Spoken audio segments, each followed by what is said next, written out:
Bom dia! Uau, já falo alto no microfone. Que honra ver essa sala dessa maneira, lotada, que lindo. Sejam muito bem-vindos ao Festival PEF, mas também à abertura da participação da Laje e da Ana Couto aqui no festival. Eu estou tendo a honra de fazer a abertura. É a primeira palestra que a gente está fazendo aqui hoje. E são mais 8, se eu não me engano, ou 7. Por favor, acompanhem. Tem muito conteúdo legal da Laje e da Ana Couto rolando aqui no festival. Bom, meu nome é Juliana Paulucci e eu sou sócia-diretora de inovação da Laje. Quem que conhece a Laje?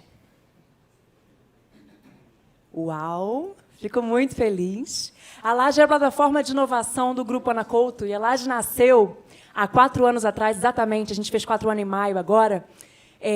Com um propósito, na verdade, de levar provocação, né, de provocar e de potencializar organizações e pessoas a prosperar com as mudanças do mundo. E aí, a partir desse propósito, a gente começou com uma escola de inovação não convencional. Depois disso, a gente começou a entender o quão podia ser importante, quão podia ser positivo a gente atuar como parceira, de fato, das organizações, promovendo inovação, acelerando inovação dentro das empresas. E, basicamente, hoje é isso que a gente faz.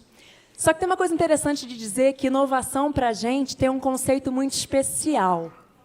E é dele que eu vou falar hoje, um pouquinho, aqui com vocês. E aí, queria perguntar para vocês, na verdade, logo de início, quando a gente fala de inovação, o que vem à mente de vocês? Tecnologia, mas que? Ciência, transformação, mudança, evolução, revolução, melhor ainda. Clientes, ótimo. Mas o quê? Coisas novas, soluções novas, ótimo. Entendi. Geralmente, quando eu faço essa pergunta, vem um panorama mais ou menos assim, ó. O que vocês acham disso? A gente tem aqui um órgão sendo impresso numa impressora 3D com material biológico. A gente tem o Elon Musk, Steve Jobs, nanotecnologia, lente de contato do Google. Como é que vocês se sentem ao ver essa imagem?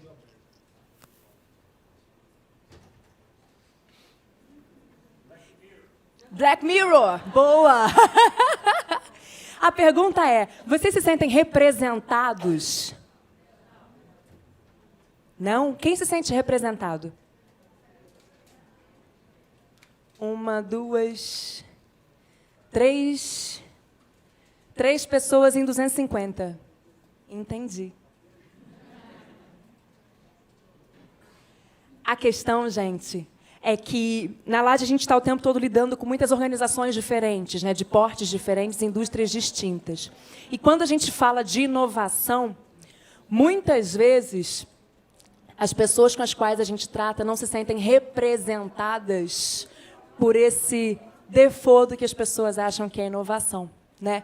Porque pelas coisas que vêm automaticamente à nossa mente quando se trata de inovação. E o que acontece é um distanciamento muito grande. E é exatamente esse distanciamento que eu quero desfazer hoje aqui com vocês. Por isso, aqui hoje a gente vai tratar de inovação da forma que a Laje trata de inovação. E a gente tem uma definição que é muito simples, que é a seguinte. A gente fala que inovação é algo novo, criado para solucionar necessidades reais das pessoas e que, ao ser colocado em ação, gera valor percebido. Prestem atenção, vou repetir. Algo novo, beleza, vocês já tinham mencionado isso antes, inclusive. Criado para solucionar necessidades que são reais, percebidas ou não, mas que são reais e que existem, ok?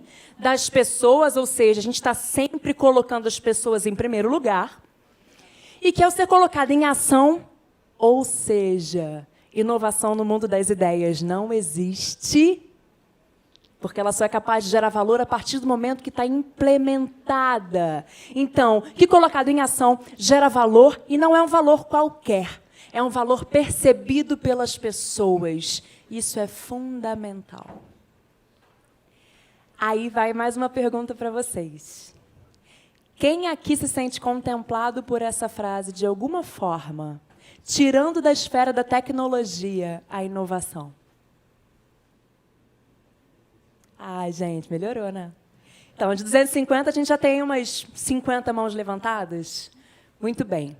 Por isso que o título do papo de hoje chama Inovação, Mindset, Comportamento e Cultura. Porque nosso papo hoje vai ser muito mais profundo, eu diria, e muito mais humano do que a inovação como ela normalmente é vista. Ok? Queria deixar vocês super à vontade para participar disso comigo também. Queria que fosse muito menos uma palestra e mais um bate-papo. Pode ser? Ok, então vamos seguir. Bom, a questão toda é que para que inovação aconteça, a gente precisa fazer diferente. Isso é meio lógico, né? Afinal de contas, a gente fazer sempre as mesmas coisas, esperar resultados diferentes, não faz o menor sentido.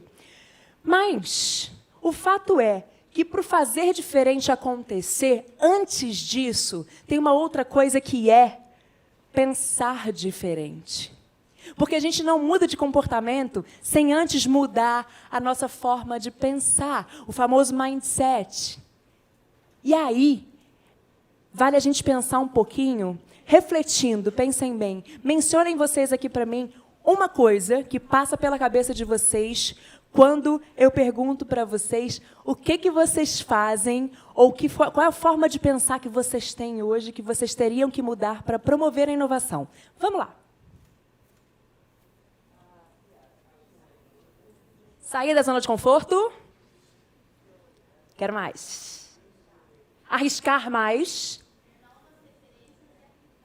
Novas referências com aplicabilidade. Perfeito. Errar mais. Ótimo. Empatia, curtir. O que mais? Ser curioso. Muito bom, muito bom. Oi? Inserir as pessoas. Perfeito. Perfeito. Muito bom. E aí, como eu estava dizendo para vocês, não dá para continuar fazendo as coisas da mesma forma, mas para mudar a forma de fazer, a gente precisa antes mudar a forma de pensar. Isso quer dizer mindset, que resulta numa mudança de comportamento e que, quando a gente coloca num âmbito coletivo, se torna uma cultura. Faz sentido para vocês? Sabe o que isso quer dizer? Que a gente começa no âmbito individual, mudando a gente. Primeiro na forma de pensar, depois na forma que a gente se comporta. E aí sim a gente consegue impactar as pessoas que estão à nossa volta e, inclusive, cobrar uma certa mudança de comportamento. Vamos falar mais um pouquinho sobre isso já já. E aí, a questão é, quando a gente fala de mindset, a gente começa a entrar numa esfera que é uma esfera hoje muito discutida e muito complexa, que é o quanto a gente está sobrecarregado, o quanto a gente o tempo inteiro está sob a influência de excesso de informação, de excesso de coisas para fazer, de excesso de conteúdo para acompanhar. Quem se sente assim? De 250 pessoas, temos aqui uns 100% de adesão. Mas não é. O tempo todo a gente vive a era dos excessos. Isso é um fato. Não estou julgando, viu? Sem julgamento de valor. Não estou dizendo que isso é bom, nem que isso é ruim. Isso é um fato, tá? De fato, a gente vive afogado em informações, em tarefas, em coisas para fazer, em coisas para absorver. E isso tudo, gente, por causa de um acrônimo que tem muito sido falado hoje em dia, que é o mundo VUCA, que é esse mundo que a gente vive, que é um mundo que é volátil, que é incerto, que é complexo e que é ambíguo. A gente está mergulhado nele. A gente vive dele. Mas, de novo, sem nenhum julgamento de valor. Não estou dizendo que isso é bom, não estou dizendo que isso é ruim. Isso é simplesmente um fato. E, a partir desse fato, a gente pode tirar coisas negativas ou coisas positivas. Depende apenas dos olhos de quem vê. Levando em conta que a gente vive num mundo que é volátil, que é incerto, que é complexo e que é ambíguo, uma única coisa eu posso garantir para vocês que vai acontecer. Uma única coisa. A mudança. Nada mais é previsível. Se vocês perguntarem para mim, daqui a um ano, como é que vai estar a sociedade? Menor ideia. Como é que vai estar a tecnologia? Não sei também. Mas uma coisa eu garanto para vocês, tudo isso vai mudar daqui a 1, daqui a 5, daqui a 10 anos, então, eu não tenho ideia do que vai estar acontecendo com a sociedade. Mas eu tenho certeza que vai estar muito diferente do que a gente vive hoje. E, de novo, eu vou falar para vocês, sem nenhum juízo de valor. Pode ser bom, pode ser ruim. O fato é que tudo vai mudar. E aí a forma que a gente vê e lida com isso é que é a grande chave dessa questão, né? A forma que a gente olha para a mudança e como a gente trabalha essa mudança em prol do nosso desenvolvimento e da nossa prosperidade é que é a grande chave. Transformação, gente, é um termo que incomoda muita gente. Como é que vocês se sentem quando escutam a palavra transformação? Muito grande, quase cabe na tela. Como é que é? É ruim de diagramar essa palavra.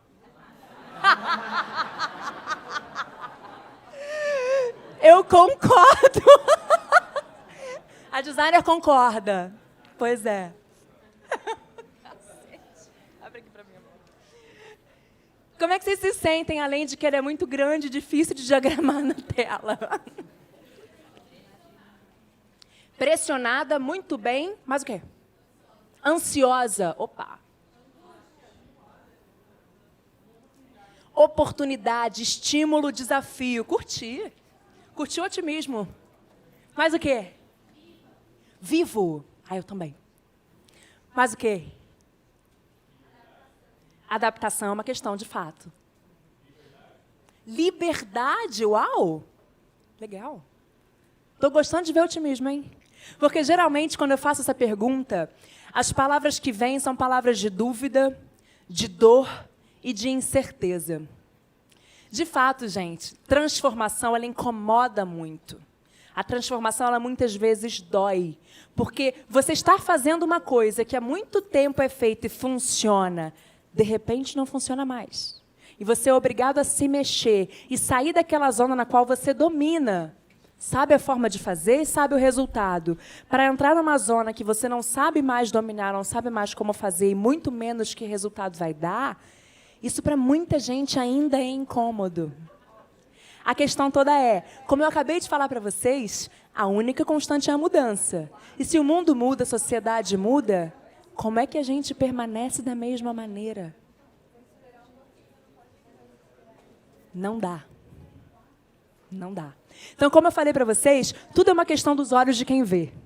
Tudo é uma questão do quanto a gente enxerga, não a transformação como algo incômodo, mas como uma fonte de novas possibilidades. E aí, já dizia Darwin, né? Não são os mais fortes, nem os mais inteligentes que sobrevivem, mas os que melhor respondem à mudança.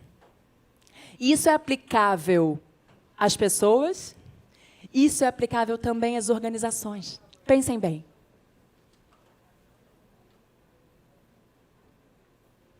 E aí, a questão vem, na verdade, do quanto a gente olha para isso como uma ameaça, para a transformação, para as mudanças constantes que vão acontecer como uma ameaça, ou se a gente olha como uma oportunidade. Os fatos, gente, são os mesmos. Os fatos estão aí e vão acontecer da mesma maneira. O que muda é a forma que a gente enxerga as coisas. Correto? E essa lente se chama mindset, se chama forma de pensar. Nossa forma de pensar é a forma que a gente enxerga o mundo. E é essa forma de pensar que a gente tem que trabalhar para parar de ver a mudança como uma ameaça e passar a ver a mudança como uma oportunidade. É só isso. É só uma mudança de lente e é muito mais simples do que vocês podem imaginar. Eu já senti aqui uma atmosfera de otimismo, e isso é ótimo. Porque na maioria das vezes que eu trato desse assunto, a atmosfera é um pouquinho mais pessimista. Mas aqui eu estou gostando de ver. Muito bom.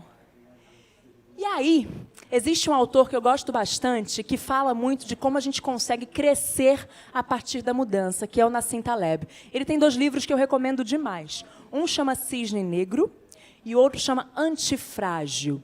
E nesse Antifrágil, em especial, o Taleb fala de um conceito super interessante chamado antifragilidade. Quando a gente fala de resiliência, é o seguinte, a gente está num estado inicial, sofre um estresse muito grande, né, uma pressão muito grande, e a partir desse estresse, a gente tem a habilidade de voltar para o mesmo lugar intacto. Isso é resiliência. Mas quando a gente fala de antifragilidade, é um pouquinho mais interessante. A gente está no estado inicial, e aí sobre esse estresse que a gente sofre, depois dele, que ele tem fim, a gente não volta para o mesmo lugar. A gente vai para um lugar melhor. Porque a gente aprende a partir desse momento de estresse. A gente aprende a partir dessa experiência que a gente viveu. E isso é ser antifrágil. Se existe uma característica que eu acho que, na minha opinião humilde, as organizações e as pessoas têm que ter hoje e para o futuro, chama antifragilidade. Capacidade de aprender rápido. E de estar sempre evoluindo a partir dos momentos de estresse que a gente vive. E das mudanças que a gente vive. Das mudanças que, muitas vezes, gente, a gente não tem ingerência sobre as mudanças. Esse é o grande lance. O mundo está mudando independente de você querer ou não. A questão é a gente conseguir aprender a partir disso, se tornando antifrágil. E aí, falando de antifragilidade, a gente traz também um conceito que é do erro rápido, fail fast famoso, né? Por quê? Porque quanto mais rápido a gente erra, levando em conta que a gente é antifrágil, mais a gente aprende também. Mais rápido a gente, inclusive, reage às mudanças. E essa velocidade de reação também é fundamental hoje. O quanto a gente consegue entender, identificar, responder e aprender. Não à toa que conceitos como Lean Startup, por exemplo, vêm muito daí, né? De você criar um experimento, rapidamente testar, medir resultado, aprender, criar outro experimento. E esse ciclo de aprendizado rápido, né, que vem aí do Lean Startup, que também é muito tratado quando a gente fala de Design Thinking e termos análogos, né, vem muito desse mindset, dessa forma de pensar que o aprendizado rápido vem do teste rápido. Mais do que isso, do erro rápido. E daí vem um terminho chamado cultura do erro. Falar de inovação, falar de mindset e comportamento sem tratar de cultura do erro é impossível. Cultura do erro, gente, é fundamental. E entendam, aqui eu não estou falando de erro por displicência, são coisas muito diferentes. Eu estou falando de um erro por experimentação. A irresponsabilidade não tem espaço aqui. Mas a experimentação tem muito. Para você como indivíduo, para o teu grupo e para as organizações também. Criar espaço para uma cultura na qual o erro não é só permitido, como incentivado, é fundamental. Vocês concordam? Ok. Vocês estão me olhando com uma carinha, gente, que eu não sei se é bom ou ruim. Tudo bem. Vamos lá. Falamos, então, de erro. Vamos falar um pouquinho de criatividade. Afinal de contas, falar de inovação sem falar de criatividade não é muito possível, né? Queria fazer uma pergunta para vocês. Quem são as pessoas mais criativas e inovadoras do mundo, na opinião de vocês? Crianças? Crianças? Mas quem?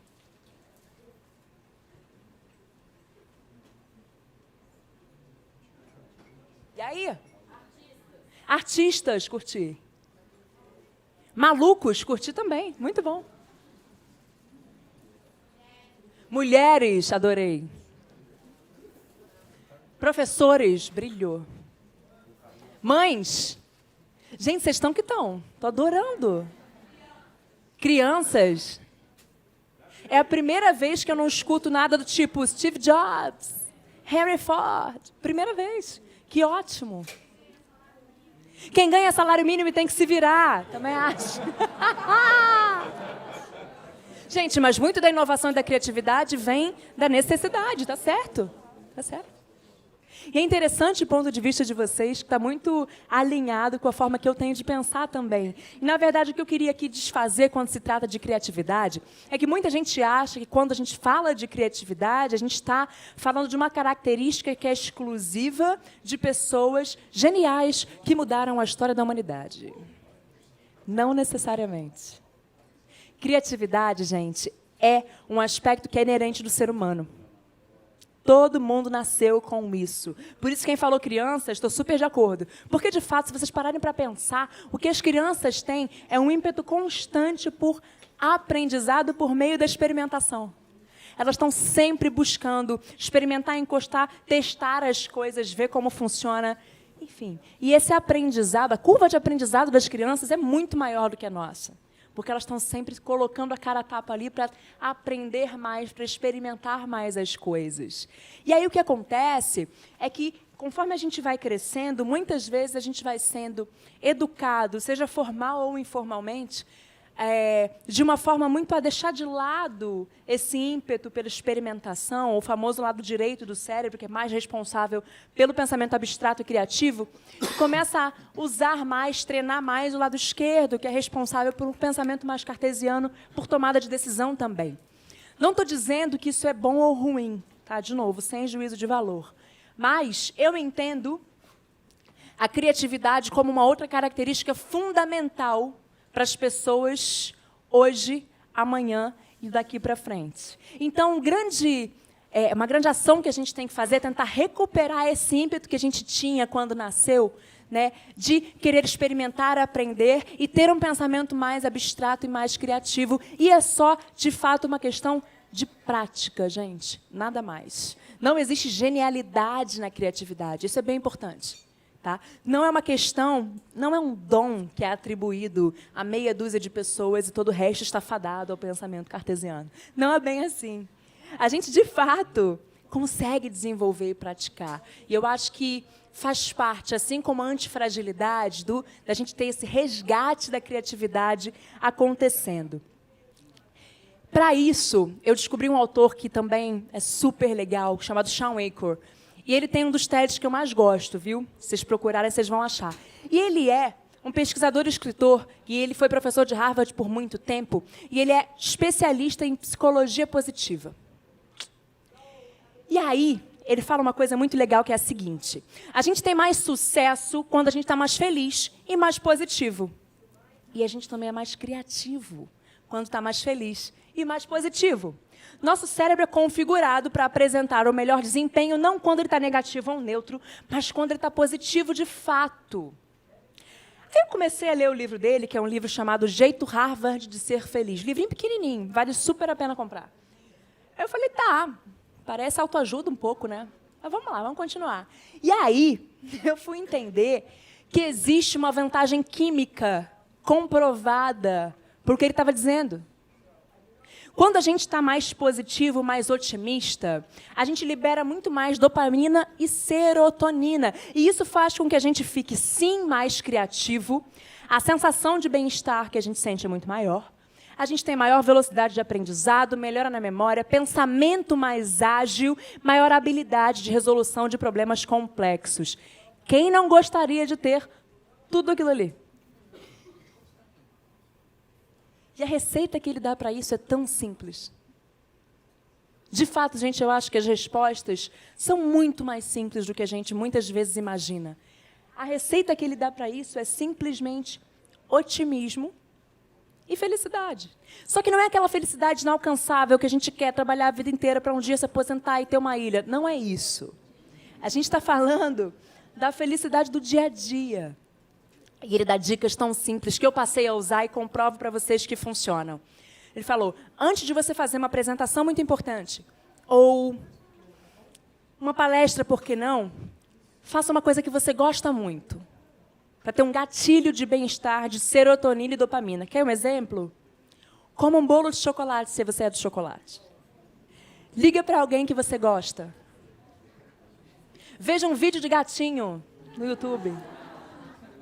Algo que você realmente gosta, lê um pedacinho de um livro que você gosta, qualquer coisa que te deixe bem. E a partir do momento que você se sente bem, ou seja, dopamina e serotonina, você está entrando numa esfera de maior criatividade, velocidade de aprendizado, memória, pensamento ágil e habilidade de resolução de problemas. Ó só. Gente, é simples assim. Simples assim.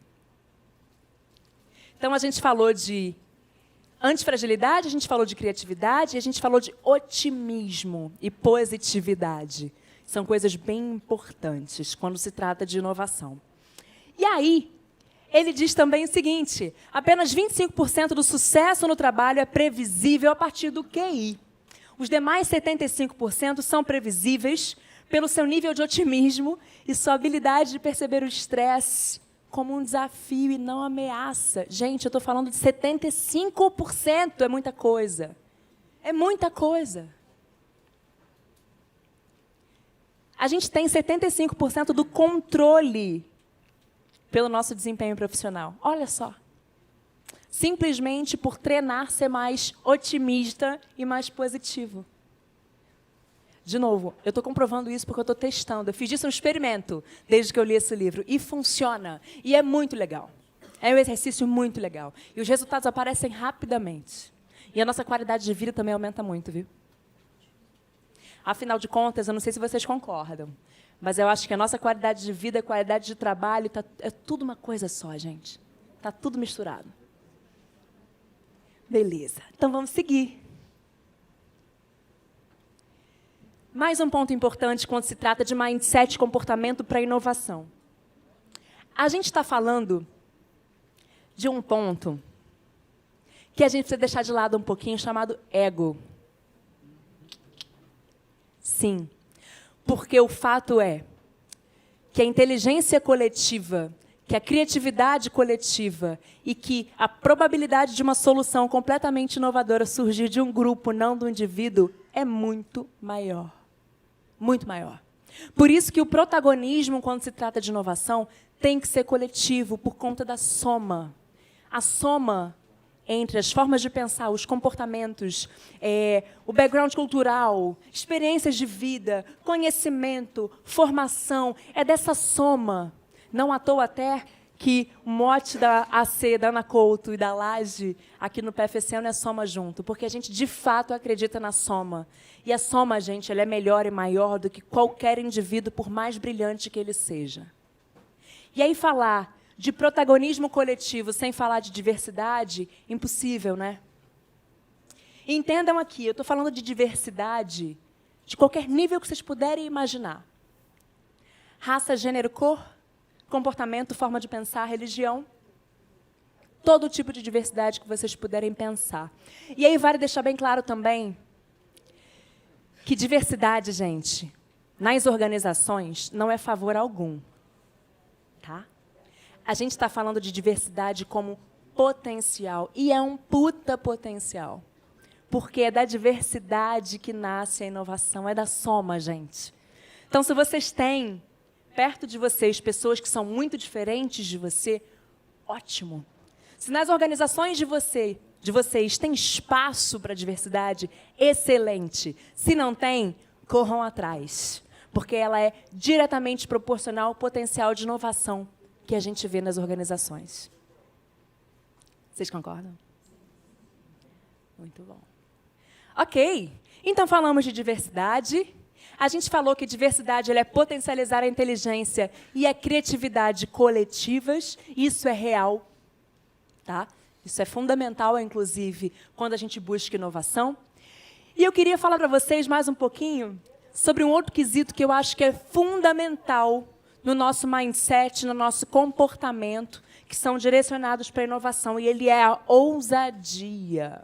O que é ousadia para vocês? Arriscar? Oi? Não tem medo de errar? Boa. Coragem, adorei. Ser vulnerável.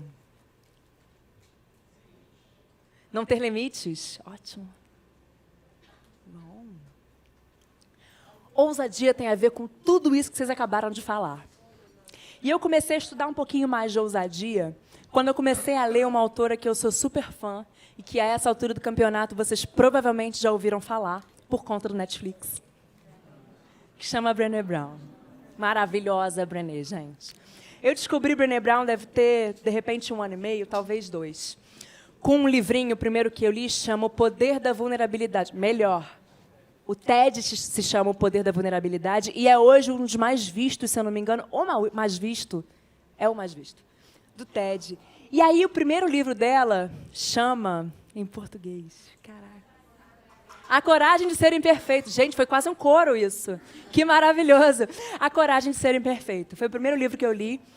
E, sem brincadeira, mudou muito a forma de pensar, mudou muito a minha vida, eu diria. E no livro ela fala de um monte de coisas que, no fundo, a gente já sabe, mas que botar em prática é difícil pra caramba. E aí o Brené fala muito dessa palavrinha aqui, vulnerabilidade, como vocês mesmos disseram, para fazer com que a gente chegue até a ousadia. Para ser exata, a frase que ela fala é: o que nos leva à ousadia é a coragem da gente ser imperfeito. Tá? E aí, eu comecei a tentar entender um pouquinho mais sobre essa palavrinha vulnerabilidade. Cara, vulnerabilidade ela é vista por muita gente como uma coisa negativa, né? Quase que um sinônimo de fraqueza. E aí eu comecei a ler Brené e entender que, na verdade, não. A vulnerabilidade nada mais é do que você se colocar frente às outras pessoas como alguém humano. Vulnerabilidade é você assumir que você não tem todas as respostas e tudo bem. É você estar como líder num grupo e assumir que você não tem resposta para tudo. E assumir que você também sente dor, também tem dúvidas, que às vezes não tem coragem para tudo. Às vezes tem medo de fazer alguma coisa. E tudo bem. E que quando isso acontece, quando a gente se coloca num lugar de vulnerabilidade, as outras pessoas se conectam com a gente, não ao contrário. Eu sempre achei que vulnerabilidade levava as pessoas a acharem a gente fraca e que elas iam, né, se afastar de nós. E não, pelo contrário. Uma vez que você se coloca como alguém humano, as pessoas entendem que você é gente como elas, gente como a gente, e se aproximam. E essa aproximação leva a quê? A soma. E a soma leva a quê? Inovação. Olha só. Eu fui lá na vulnerabilidade e cheguei na inovação. E está tudo interligado, gente. Falar de inovação sem falar de comportamento humano é impossível. Falar de inovação sem falar de forma de pensar, de conexão entre as pessoas e soma, é impossível. Eu podia estar aqui contando vários cases para vocês de disrupções tecnológicas e de quanto isso muda a sociedade, a forma de viver por conta de novas tecnologias que surgem e impactam na saúde, na educação e tudo mais. Mas, sinceramente, a essência disso, o alicerce para isso tudo acontecer, em especial porque eu entendo, e na Laje a gente discute muito isso, que tecnologia ela é meio, não é fim. Ela é um meio para a gente conseguir materializar uma inovação que surgiu da nossa mente, do grupo, da soma. Então, falar desses alicerces todos com vocês, eu, pelo menos, entendi que era muito mais importante. E por isso que a gente está tratando aqui de tantas coisas, inclusive vulnerabilidade, que, para mim, hoje, é assim a raiz de todo o movimento que tem sido feito de soma e de inovação que a gente tem visto. E aí falamos de Brené Brown, e ela me ensinou a origem dessa palavrinha que é... Hoje também, para mim, tem outro significado. A palavra coragem. A palavra coragem, ela vem do latim coraticum, que quer dizer ação do coração.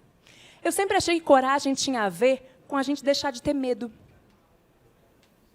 Aquele cara que é corajoso não tem medo de nada, ele vai e enfrenta tudo, enfim. Pois não. Na verdade, a coragem tem a ver com o que a gente faz quando a gente segue o que a gente está sentindo, indo com medo mesmo. E tudo bem. Tudo bem. E com medo mesmo. Porque a gente tem coragem de experimentar, a gente é ousado para experimentar. Muitas vezes a gente erra, mas errando a gente aprende, porque a gente é antifrágil, a gente vai o quê? Depois terminar melhor do que a gente começou. Olha só esse ciclo se fechando. E aí, a partir disso eu entendi que eu podia ir com medo mesmo. E que eu podia ser mais ousada. Que era mais criativa, olhando de uma forma mais positiva para a vida. E que tudo isso fazia com que o meu entorno, as pessoas se contaminassem com isso tudo também. E que as soluções novas que a gente coloca em ação, que geram impacto positivo e percebido pelas pessoas, começaram a surgir de forma muito mais rápida e muito mais efetiva. Olha só. Da coragem, queria trazer para vocês tudo que a gente veio falando. Falamos de antifragilidade, criatividade, positividade, experimentação, cultura do erro, o reaprendizado, o aprendizado pela experimentação, né, a antifragilidade, o protagonismo coletivo, falamos de diversidade, ousadia, vulnerabilidade, conexão, humanidade, imperfeição e coragem. Ufa! Tudo isso aí, na minha opinião, como um pré-requisito para o mindset de inovação. Se alguém perguntasse para mim hoje, Ju, você tem uma receita? Eu ia dar isso aí. Começa aqui, ó, para chegar até a inovação. E se vocês pararem para pensar, isso aí tem tudo a ver com a forma que a gente vê as coisas, correto? Ou melhor, com a forma que a gente consegue enxergar toda a transformação e tudo que as mudanças e a diversidade que está ao nosso lado. Quanto a gente consegue olhar para o diferente, para a soma das coisas e transformar em inovação. Correto? E aí, olhando de novo para essas palavrinhas, pensem bem. São palavras relativas a mindset e a comportamento individuais, muitas vezes. Mas, pensem numa cultura organizacional. Na cultura de uma empresa. Vocês gostariam de trabalhar numa empresa que tem pessoas antifrágeis que aprendem rapidamente com os erros, que são criativas, positivas, um lugar que experimentar é muito bem-vindo, aprendizado constante, protagonismo é coletivo, conexão entre pessoas, ousadia e vulnerabilidade são muito bem-vindas. Que é um lugar humano, que ser imperfeito tudo bem, e que ali as pessoas têm coragem de tentar, errar e aprender. Quem gostaria de trabalhar num lugar assim? Temos aí quase 100% também. Isso, gente, o que eu quero dizer com isso tudo é que quem constrói a cultura de uma organização são as pessoas. Que se por um acaso algum de vocês acha que não trabalha hoje numa cultura organizacional que está de acordo com o que vocês gostariam, ou com aquilo ali que eu mostrei, qual é o primeiro passo para mudar essa cultura? Você. Você mesmo. E isso aí é o que a gente consegue promover. Uma vez que você assume esse comportamento, essa forma de pensar, e começa a ter atitude, né? Você vai começando a, como um vírus positivo, sabe? A contagiar as outras pessoas e a sua área, que, por sua vez, contamina outra área. E quando você vai ver, você está numa organização que está muito mais alinhada com o teu propósito, com a tua forma de pensar, com a tua forma de fazer as coisas. Falando de cultura organizacional, tem uma frase muito interessante, da Bruna, inclusive, que é CEO da Laje, que está aqui na frente. Dá um oi. Olha a Bruna aí.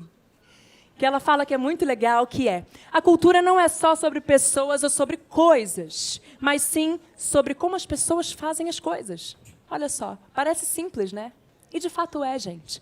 A cultura é construída numa organização pelo quanto as pessoas vão fazendo, tendo o mesmo comportamento, uma mesma forma de pensar, até que um dia isso se torna institucionalizado. É aquela famosa frase, né? Ah, não, aqui é assim que funciona. Mas por que é assim que funciona? Porque um dia alguém começou a fazer daquela forma. E outro alguém repetiu, e outro alguém repetiu.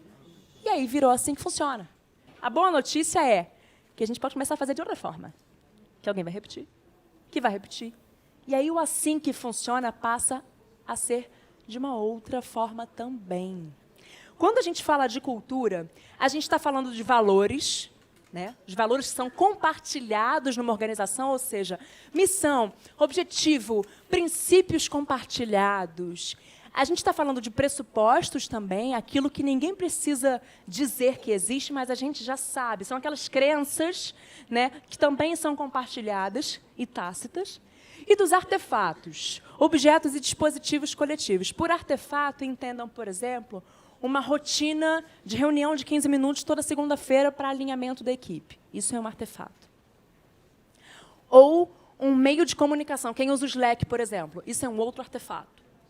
Formas que a gente consegue ter de tangibilizar aquela cultura que é compartilhada. Isso tudo aqui é o que vocês vivem hoje na organização de vocês de alguma forma. Seja positiva a cultura sob o seu ponto de vista ou não. Mas ela é composta de valores, de pressupostos e de artefatos. E o grande lance é que, a partir de todo o mindset que a gente veio discutindo e construindo na nossa lógica de pensamento aqui na última quase hora, 40 minutinhos, a gente falou de valores, de pressupostos que a gente pode estabelecer e de comportamentos que podem resultar em artefatos que a gente pode implementar. E uma vez que você muda os artefatos, as formas de fazer, você vai mudando aos poucos os pressupostos e, por final, você consegue, sim, modificar os valores. E é assim na Laje que a gente faz quando a gente trata de transformação cultural. A gente tenta entender quais são os comportamentos compartilhados, quais são as engrenagens que a gente pode começar a mexer, valores que a gente pode realinhar, e, a partir daí, a gente vai numa esfera maior, tratando de pressupostos, de comportamentos, valores, por fim.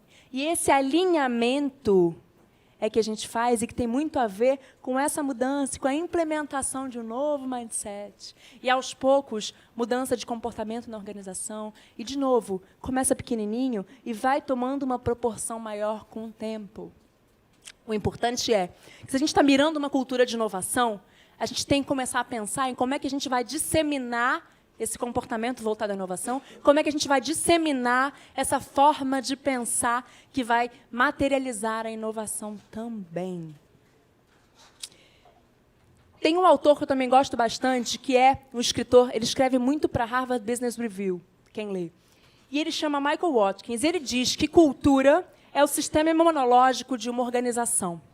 Isso é muito interessante de pensar, porque você olha para a cultura organizacional e ela é como se estivesse protegendo, né, a organização de qualquer corpo estranho. Ou seja, tudo que é um corpo que, de alguma forma, ameaça aquela cultura estabelecida, vai ser expulso dali. O grande problema é que, se tudo que for diferente for visto como um corpo estranho, a gente vai repelir também qualquer possibilidade de transformação positiva.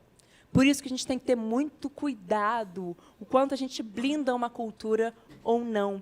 Isso porque, gente, a cultura ela é um organismo vivo. Uma organização é um organismo vivo. Então, ela tem que estar aberta a responder rápido às mudanças do mundo e, aí, inclusive, adaptar a sua própria cultura, as novas formas de pensar, as novas formas de fazer e as novas formas de responder a todas as mudanças que estão acontecendo. Tratar uma cultura como algo dado, fixo e imutável, é um tiro no pé. E a mudança cultural hoje, gente, não é mais uma questão de opção, é uma questão de sobrevivência. E isso é bem sério. Assim como a inovação não é mais uma questão de opção. É uma questão de sobrevivência. E a questão é o que a gente faz para poder criar esse alicerce para que a inovação aconteça e que para a transformação cultural aconteça também. Na verdade, é tudo isso que a gente veio falando. Tem a ver com positividade, com criatividade, com ser antifrágil, com olhar para a diversidade, privar pela soma, protagonismo coletivo. Tudo isso são ações, são comportamentos e são valores também, por que não? Que vão trazer para a gente um impacto muito grande na cultura que a gente tem hoje nas organizações. Queria terminar, ou quase terminar, dizendo para vocês uma coisa muito importante, que a inovação ela não é uma coisa que a gente vai olhar e vai enxergar no futuro. Na Laje a gente tem esse mote, e ele é muito sério, muito importante. Inovação é no presente, gente. E se vocês têm alguma intenção de promover a inovação, vocês têm que começar, adivinha quando? Agora. Mesmo. Então, na próxima vez que você entrar no lugar que você trabalha, ou que você for para casa, por que não? Quiser promover essa mudança em você, comece hoje. Agora. Isso vai ter um impacto muito rápido na vida de vocês, mas mais do que isso, vai começar e vai acelerar uma mudança organizacional que é muito grande e muito importante. Só para a gente terminar, queria trazer um último conceito também, que quando eu li eu fiquei até muito emocionada. Se alguém souber dizer essa palavra em japonês, melhor do que eu vou falar agora, me ensine. Kintsukuroi. Talvez seja isso. Kintsukuroi. nada mais é do que uma técnica já